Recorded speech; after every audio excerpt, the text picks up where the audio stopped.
The Pixel 7 Fold. What we know, what we don't know, and the questions I need answered. The Pixel Fold is coming and is likely to have a side-mounted fingerprint scanner to avoid that awkward front under-display fingerprint scanner on only the front opening screen. Now camera-wise, we've found code to suggest that it might use the Sony IMX363 and a Sony IMX386. But these are identical to the cameras that we found on the Pixel 6a, and at a suggested retail price of over $1,200, it's highly unlikely for Google to slap users in the face with such an outdated camera when the claim to fame has been camera performance. It's much more likely for us to see the rumored Sony IMX787 and the Samsung S5K J31 sensors, because these are much more modern sensors and they would go a lot further to justifying that price point. Something maybe a little bit more interesting though is software. Now software-wise, we have seen Google return to tablets with the new Pixel tablet slated for 2023. But when talking about the Pixel tablet, we have more questions than answers. Now, when Google introduced the Pixel tablet with the Pixel 7 Pro, they slated the device, pun intended, as a replacement for the Nest Hub Max.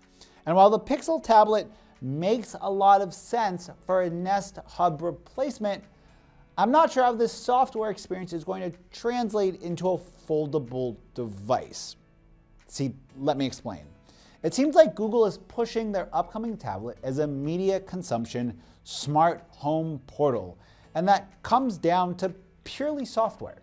So even though we see this push for large screen form factors from Google, in order for these devices to be worth your money, we need to see some kind of focus on productivity, especially in regards to software, in the same way we have with Samsung and other OEMs bringing folding phones to market. The second question I need Google to answer is what they will be doing for an SoC. Now, although the second generation Tensor is certainly an improvement over the first generation, I find it highly unlikely for a svelte foldable phone to have a larger battery than the Pixel 7 Pro.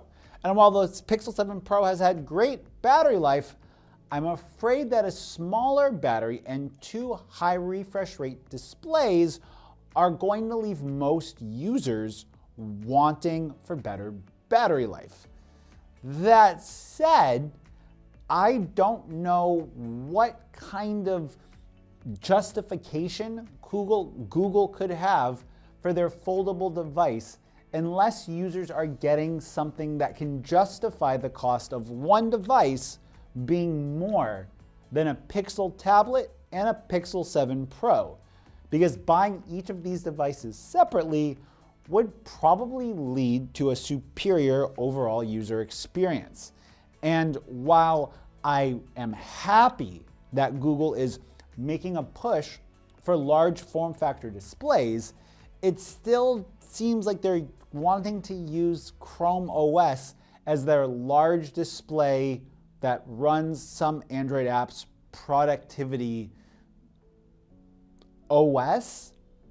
Let me know what you guys think. But overall, I feel like the Pixel Fold is kind of gonna be I just feel like it has a lot of questions that need to be answered, and I need to see what Google would do to justify such a high price tag and not having software that necessarily focuses on productivity or getting the most out of that large display. But let me know what you guys think. The Google Pixel Fold. The Pixel 7 Fold. AJ31 megapixel